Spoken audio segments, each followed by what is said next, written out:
RRB level 1 group டிக்கான detailed centralised employment notification CEN இப்போ அஃபீஷியலாக அனௌன்ஸ் பண்ணிட்டாங்க.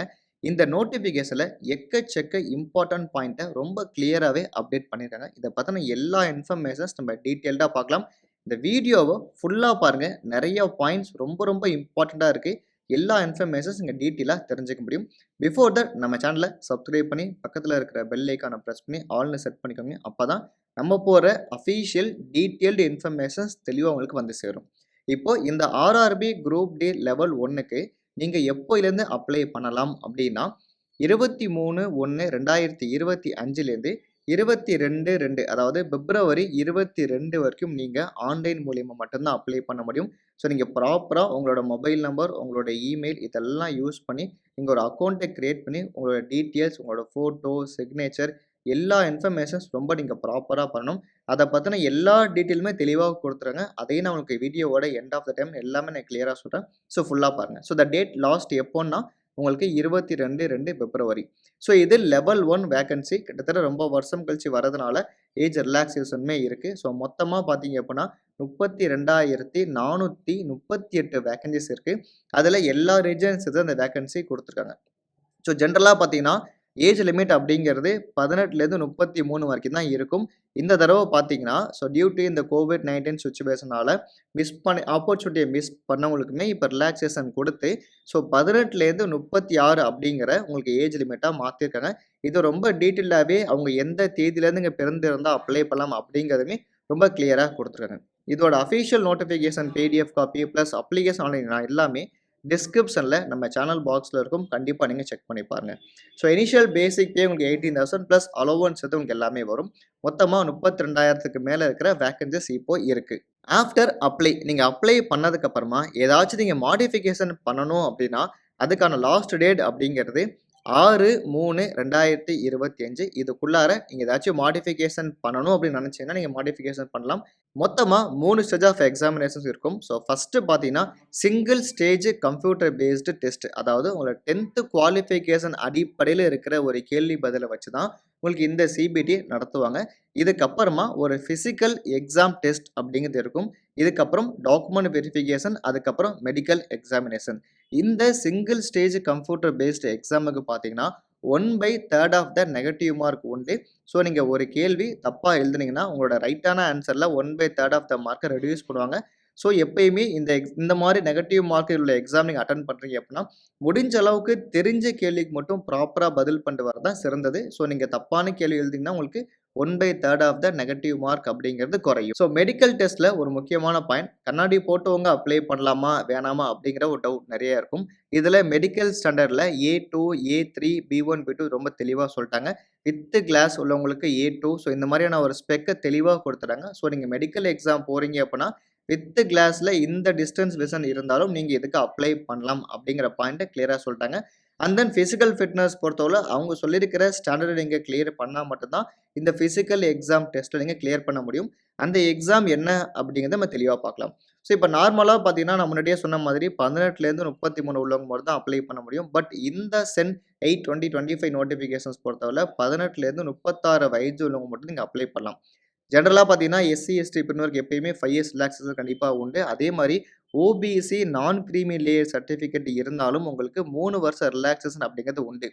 இல்லை எனக்கு இது தெரியல ப்ரோ, எனக்கு ஏஜ் வைஸாக சொல்லுங்கன்னு சொல்லி கேட்டிங்கன்னா டேட் வைஸாக சொல்லுங்கள் அப்படின்னா இப்போ நீங்கள் அன்ரிசர்வ்டு இல்லை எக்கனாமிக்கல் வீக்கர் செக்ஷன் அப்ளை பண்ணிட்டீங்கன்னா உங்கள் பிறந்த தேதி அப்படிங்கிறது 2/1/1989லேருந்து பிறந்தவங்க நீங்கள் அப்ளை பண்ணலாம்.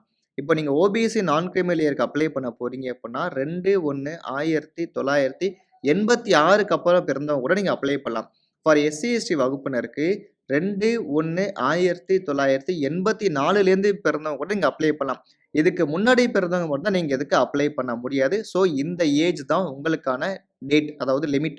ஸோ இதில் நீங்கள் இந்த கிரைட்டீரியா நீங்கள் மீட் பண்ணி நீங்கள் அப்ளை பண்ணலாம். இப்போ எஜுகேஷன் குவாலிஃபிகேஷன்ஸ் பொறுத்தவரை பேசிக்காக இந்த லெவல் 1க்கு 10th முடித்தவங்க, ITI முடித்தவங்க, டிப்ளமோ முடித்தவங்க, டிகிரி முடித்தவங்க எல்லாருமே அப்ளை பண்ணலாம். பட் இந்த நோட்டிஃபிகேஷனில் பாயிண்ட் சியில் பார்த்தீங்கன்னா diploma and degree in engineering will not be accepted in lieu of course completed act அப்ரெண்டிஸ்னு கேட்டிருப்பாங்க. இது என்னன்னா இப்போது CCA அப்படிங்கிறது என்னன்னா ரயில்வேஸ்லேயே அப்ரெண்டிஸ்ஷிப் வந்து பண்ணவங்க இருப்பாங்க. ஸோ ரயில்வேலேயே அப்ரெண்டிஸ்ஷிப் பண்ணவங்க தான் இந்த கோர்ஸ் கம்ப்ளீட்டட் ஆக்ட் அப்ரெண்டிஸ்ஷிப். இந்த சிசிஏஏவுக்கு ரயில்வேல அப்ரெண்டிஸ்ஷிப் முடிச்சவங்க மட்டும் தான் அப்ளை பண்ண முடியும். ஸோ இது மாரி இருக்கும்போது டிப்ளமோ, டிகிரி படிச்சவங்க இந்த சிசிஏஏக்கு அப்ளை பண்ண முடியாது. மத்தபடி நார்மல் கேட்டகரி நீங்க அப்ளை பண்ணலாம். பட் சிசிஏஏக்கு மட்டும் டிப்ளமோவும், டிகிரியும் முடிச்சவங்க, டிகிரி இன் இன்ஜினியரிங் முடிச்சவங்க நீங்க இதுக்கு அப்ளை பண்ண முடியாது அப்படிங்கிறத பாயிண்ட் தான் கிளியரா வந்து அவங்க சொல்லியிருக்காங்க. மத்தபடி இதுக்கு டிப்ளமோ பண்ணவங்க அப்ளை பண்ண முடியாது அப்படிலாம் அர்த்தம் கிடையாது. இப்போ எக்ஸாம் ஃபீஸ் பொறுத்தவரை பார்த்தீங்கன்னா, ஃபார் ஆல் கேண்டிடேட்ஸ் அதாவது physically weaker, female, transgender, ex serviceman candidate, அப்புறம் candidates belonging to SC, ST, minority community, economically backward class இவங்க எல்லாருக்குமே ஃபீஸ் வந்து பார்த்தீங்கன்னா ரூ. 250. இத நீங்க எக்ஸாம் எழுதிட்டீங்க அப்படின்னா, இந்த 250யுமே உங்களுக்கு ரீஃபண்டபிளா வந்துரும். உங்க அக்கவுண்ட்லயே கரெக்ட்டா வந்துரும். ஏன்னா நீங்க ஆன்லைன்ல அப்ளை பண்ணும்போது, நீங்க எப்படியுமே பேங்க் யூஸ் பண்ணி தான் நீங்க அப்ளை பண்ணுவீங்க. ஸோ நீங்க யுபிஐயோ இல்ல நீங்க டைரக்ட்டா செலான் கிரியேட் பண்ணி நீங்க பண்ணாலுமே, பேங்க்ல தான் நீங்க பேமெண்ட் பண்ணியிருப்பீங்க. ஸோ தட் நீங்க எக்ஸாம் எழுதிட்டீங்க, அட்டெண்ட் பண்ணிட்டீங்கன்னா, இந்த அமௌண்ட் வந்து உங்களுக்கு ரீஃபண்டபிள். அதர் தென் இவங்கள தவிர்த்து பாக்கி எல்லாருமே பார்த்தீங்கன்னா, ஃபீஸ் வந்து நீங்க ரூ. 500 நீங்க பேமெண்ட் பண்ணி தான் ஆகணும். அதர் தென் கேண்டிடேட்ஸ்க்கு நீங்க எக்ஸாம் அட்டெண்ட் பண்ணிட்டீங்க அப்படின்னா, இதுக்கு வந்து ₹100 உங்க ரெட்யூஸ் பண்ணிட்டு, பேலன்ஸ் இருக்கிற ரூ. 400 உங்களோட அக்கவுண்ட்க்கே அவங்க கிளியரா ரீஃபண்ட் பண்ணிருவாங்க. ஸோ நெறைய அப்ரென்டிஸ்ஷிப் நோட்டிஃபிகேஷன் ரயில்வேஸ்ல வரும்போது, எதுக்காக இம்பார்ட்டன்ஸா நம்ம அப்ளை பண்றது அப்படின்னா, எதுக்காக நம்ம அப்ளை பண்றது பிளஸ் போஸ்ட் பண்றது அப்படின்னா, இது மாரி ஒரு முக்கியமான பெர்மனன்ட் ரோல் வரும்போது, கண்டிப்பா ரயில்வேல அப்ரென்டிஸ்ஷிப் பண்ணவங்களுக்கு நெறைய எலிஜிபிலிட்டி கிடைக்கும். எந்த ரீஜன்ல அப்ரென்டிஸ்ஷிப் வேக்கன்சி வந்தாலுமே நம்ம அப்டேட் பண்றது. இந்த அப்ரென்டிஸ்ஷிப் பண்ணவங்களுக்கு என்ன ஒரு அட்வான்டேஜ் அப்படின்னா, ஸோ அவங்களுக்கு பிசிக்கல் எஃபிஷியன்சி டெஸ்ட் கிடையாது. ஸோ பிஇடி அப்படிங்கிற எக்ஸாம் வந்து அட்டெண்ட் பண்ண வேண்டிய அவசியம் இருக்காது. அவங்க டைரக்ட்டா ரிட்டன் எக்ஸாம முடிச்சுட்டு டாக்குமெண்ட் வெரிஃபிகேஷன், மெடிக்கல் மட்டும் பண்ணா போதுமானது. அவங்களுக்கு பிஇடி கிடையாது. அதே மாரி அவங்க ஃபைனல் மெரிட் லிஸ்ட் அவங்க சூஸ் பண்ணும்போது, அவங்களோட என்சிவிடிய மார்க்க பேஸ் பண்ணியுமே அவங்களுக்கு சம் அமௌண்ட் ஆஃப் வெயிட்டேஜ் அப்படிங்கிறத ஒதுக்குவாங்க. இது ஒன்லி ஃபார் நீங்க சிசிஏ முடிச்சவங்களுக்கு மட்டும் தான் கிடைக்கும். பாக்கி எல்லாருக்குமே இது கிடைக்காது. அண்ட் தென் ரெக்ரூட்மென்ட் ப்ராசஸ் பொறுத்தவரை CBT and then physical test, document verification and medical verification. இந்த கம்ப்யூட்டர் பேஸ்ட் டெஸ்டாம் அப்படிங்கிறது ஸோ உங்களுக்கு 90 மினிட்ஸ் எக்ஸாம் நடக்கும். General science, mathematics, general intelligence and reasoning, general awareness and current affairs இருக்கும். So டோட்டலா 100 கேள்விகள் இருக்கும். நான் முன்னாடியே சொன்ன மாரி இதுக்கு 1/3 ஆஃப் த நெகட்டிவ் மார்க் அப்படிங்கிறது உண்டு. இதுக்கான கொஸ்டின் டைப், சிலபஸ் எல்லாமே இந்த நோட்டிஃபிகேஷன்ல இருக்கு. நீங்க அத ப்ராப்பரா ஒன் பை ஒன்னா எடுத்து நெறைய புக்ஸ் வந்து ஆன்லைன்ல அவைலபிளா இருக்கு. அத நீங்க ப்ராப்பரா படிச்சாலே போதுமானது இந்த எக்ஸாம் கிளியர் பண்ணலாம். அண்ட் தென் பிஇடி பொறுத்தவரை இந்த பிசிக்கல் டெஸ்ட் எப்படி தான் ப்ரோ இருக்கும் அப்படின்னா, இந்த பிசிக்கல் டெஸ்ட் அப்படிங்கிறது ஃபார் மேல் கேண்டிடேட்டுக்குமே, ஃபீமேலுக்குமே தனித்தனியா இருக்கு. மேலுக்கு பார்த்தீங்கன்னா, ஒரு டம்மி வெயிட் அதாவது 35 கிலோ இருக்கிற ஒரு வெயிட்ட 100 மீட்டர் நீங்க வந்து நடந்து போகணும். அதுவும் 2 நிமிஷம்குள்ளார. ஓகே. அண்ட் தென் நெக்ஸ்ட் பார்த்தீங்க அப்படின்னா, 1000 மீட்டர 4 மினிட்ஸ் 15 செகண்ட்ல நீங்க வந்து கடந்து போகணும். அதுவும் ஒரே சான்ஸ்ல. ஃபார் ஃபீமேலுக்கு அதே டம்மி வெயிட் வந்து பார்த்தீங்கன்னா 20 KG, 100 metre 2 minutes. And then பார்த்தீங்கன்னா 1000 மீட்டர்ஸ் வந்து 5 மினிட்ஸ் 40 செகண்ட்ஸ்ல நீங்க கிராஸ் பண்ணணும். அதுவும் ஒரே சான்ஸ்ல. ஸோ இது ஒரு முக்கியமான பாயிண்ட். ஆன்லைன்ல அப்ளை பண்றவங்க கண்டிப்பா டாக்குமெண்ட்ட ப்ராப்பரா எடுத்து ஸ்கேன் பண்ணி வச்சுட்டு அப்ளை பண்ண போங்க. ஃபர்ஸ்ட்டு நீங்க பாஸ்போர்ட் சைஸ் ஃபோட்டோ நீங்க அப்ளை பண்ணும்போது பேக்கிரவுண்ட் ஒயிட் இருந்தா ரொம்ப ரொம்ப பிரிஃபரபிள். ஜேபிஇஜி ஃபார்மேட்ல இருக்கணும். 100 டிபிஐ ரெசல்யூஷன்ல 50லேருந்து 100 கேபிக்குள்ளார இருக்கணும். இதோட ரெசல்யூஷன் பிக்சல்ஸ் பார்த்தீங்கன்னா 320x240 பிக்சல்ஸ்லயுமே இல்ல 35mm x 45mm அப்படிங்கிற சைஸ்ல ப்ராப்பரா இருக்கணும். கேப்பு, கண்ணாடி, சன்கிளாஸ், டார்க் கிளாஸ் எதுவுமே போட்டுறக்கூடாது. நீங்க நீட்டா இருக்கணும். இந்த ஃபோட்டோவ 12 காப்பி கண்டிப்பா வச்சுங்க. For document verification, medical test வரைக்கும் இந்த ஃபோட்டோவ நீங்க மாத்தாம தரணும். ஸோ நீங்க ஆர்ஆர்பிக்குன்னு தனியா ஃபோட்டோ எடுத்து கிட்டத்தட்ட அவங்க சொன்னது 12 copy.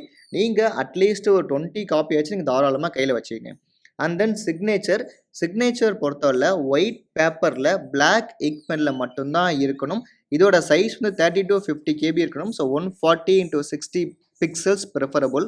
And then for SC, ST certificate அப்படிங்கிறத நீங்கள் ப்ராப்பராக பிடிஎஃப் ஃபார்மேட்டில் 500 கேபிக்குள்ளாரையும் ஃபிசிக்கலி வீக்கர் கேண்டிடேட்ஸ் கூட பார்த்தீங்க அப்படின்னா அவங்க பாஸ்போர்ட் சைஸ் ஃபோட்டோகிராஃபை அப்ளை பண்ணால் போதுமானது. அனெக்சர் ஏல எஜுகேஷன் குவாலிஃபிகேஷன்ஸ் காமிச்சிருக்காங்க. இந்த எஜுகேஷன் குவாலிஃபிகேஷன்ஸ் பார்த்தீங்கன்னா 10th pass ITI so or equivalent or national apprenticeship certificate granted by NCVT. So இப்போ இதில் வேக்கன்சிஸ் பார்த்தீங்கன்னா assistant S and T, assistant workshop, assistant bed, assistant carriage and wagon, loco shed, அதே loco ஷெட்டில் electrical, diesel, electrical and then assistants PV எல்லாமே கிளியராக இருக்குது. இதோட medical standard என்ன? ஸோ இங்கே தான் நீங்கள் ப்ராப்பராக புரிஞ்சுக்கணும். ஸோ கண்ணாடி போட்டவங்க B1 கேட்டகரியில் வருவீங்க. கண்ணாடி போடாதவங்க A1 அப்படிங்கிற கேட்டகரியில் வருவீங்க. ஸோ அந்த மெடிக்கல் ஸ்டாண்டர்ட் இதில் என்ன இருக்குது அப்படிங்கிறத பார்த்துட்டு ப்ராப்பராக நீங்கள் அப்ளை பண்ணது தான் கரெக்டாக இருக்கும். ஸோ அதுக்காக தான் நான் மெடிக்கல் ஸ்டாண்டர்ட் சொல்லும் போதே A2, A3, B1 அப்போலாம் சொல்லியிருந்தேன். இப்போ நீங்கள் ஸ்பெக்ஸ் போட்டிங்க அப்படின்னா அதுக்கு தகுந்த மாதிரி தான் நீங்கள் இதுக்கு அப்ளை பண்ணுற மாதிரி இருக்கும். அதனால் இந்த போஸ்ட் பேராமீட்டரில் மொத்தமாக 14 விதமான வேகன்சிஸ் இருக்குது. இந்த 14 விதமான வேகன்சிஸுமே உங்களோட ப்ரிஸ்கிரைப்டு மெடிக்கல் ஸ்டாண்டர்ட் என்ன, அதுக்கு நீங்கள் சூட்டபுளா அப்படிங்கிறத பார்த்துட்டு ரொம்ப ப்ராப்பராக நீங்கள் இதுக்கு அப்ளை பண்ணுங்கள். அண்ட் லாஸ்ட் வேகன்சி டேபிள் காமிச்சிருப்பாங்க. இதில் எல்லா ரீஜன் இருக்கும். மும்பை, ஜெய்ப்பூர் இருக்கும். நம்ம சென்னைக்கு பார்க்கலாம். ஸோ சென்னையில் பார்த்தீங்க அப்படின்னா நம்பர் ஆஃப் வேகன்சிஸ் டோட்டலாக 2694 வேகன்சிஸ் இருக்குது. ஸோ இது unreserved and schedule caste, schedule tribes, OBC, EWS, அப்புறம் எக்ஸர்வீஸ்மேன், சிசிஏஏ, அப்போ தான் ஃபிசிக்கலி வீக்கராக உள்ளவங்களுக்கு என்ன விதமான ஸ்டாண்டர்ட் இருக்கோ அவங்களுக்குமே இதில் வேகன்சிஸ் இருக்குது. ஸோ இதில் உங்களுக்கு என்ன மெடிக்கல் ஸ்டாண்டர்டு ப்ராப்பராக இருக்குது அப்படிங்கிறத பார்த்துட்டு நீங்கள் இதுக்கு அப்ளை பண்ணுங்கள். So that's it friends. இதில் இருக்கிற இம்பார்ட்டன்ட் இன்ஃபர்மேஷன்ஸ் நான் ப்ராப்பராக அப்டேட் பண்ணியிருக்கேன். ஸோ ஃபர்தராக இதில் அப்ளிகேஷன் ஆன்லைன் ஓப்பன் ஆனதுக்கப்புறமா ஃபர்தராக நீங்கள் இதுக்கு எப்படி அப்ளை பண்ணணும் அப்படிங்கிற ஒரு டீட்டெயில்டு வீடியோஸை நம்ம ப்ரொவைட் பண்ணலாம். ஸோ தேங்க்ஸ் ஃபார் வாட்சிங் அண்ட் தேங்க்யூ.